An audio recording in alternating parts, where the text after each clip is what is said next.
And back in Abuja, Civil Society Legislative Advocacy Center, CISLAC, and Tax Justice and Governance Platform have raised concerns that Nigeria is facing a critical economic challenge marked by a substantial allocation of its revenue towards debt servicing.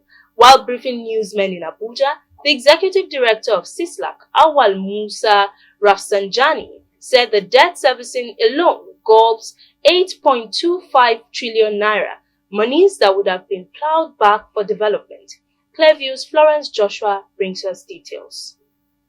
The current economic situation in Nigeria is characterized by dwindling government revenues and escalating public debt, a situation that demands immediate and strategic interventions.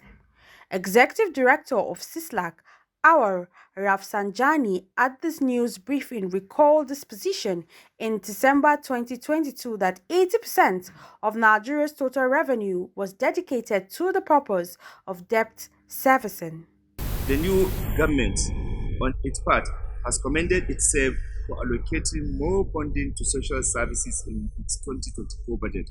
However, the country will spend 6 times more on servicing debt than on building new schools and hospitals in 2024. So you can imagine, whatever the revenue you are making, it's not even enough to pay the debt servicing, not even to pay the loan that you have collected.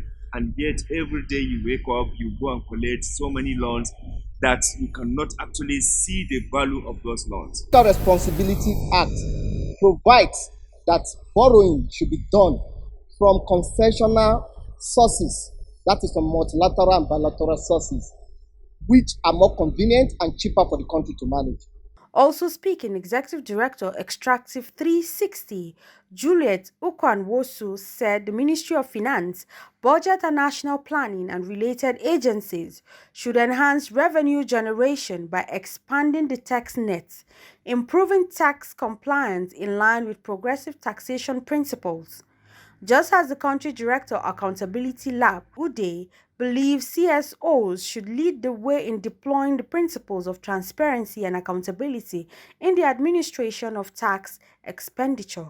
The Nigerian government must reduce its dependence on international and especially private creditor borrowings, which account for about 60% of the annual debt servicing cost, and prioritize concessional loans in adherence to legal stipulations. Remove the power to grant tax expenditure from the Ministry of Finance or the executive and only place a duty on the executive to document the recommendations, proposals, and or justification for tax expenditure subject to the approval of the legislature.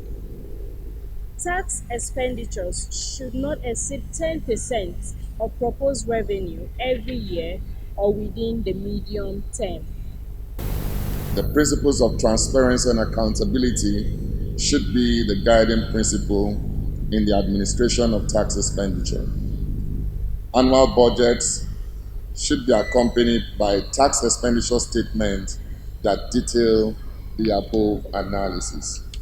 And then comprehensive, accessible, and usable timely tax expenditure reports are published at the end of annual implementation periods. Regular audits should be conducted on public debt management operations in line with the World Bank recommendations. Already, there is a renewed call to ensure tax expenditure does not exceed 10% of projected revenue year or within the medium term, and there should be transparency, accountability, and popular participation in tax expenditure management enhanced through making the proposal accessible on public electronic portal with evidence-based data justifying tax expenditure before approval. Florence Joshua reporting for Clearview News Desk.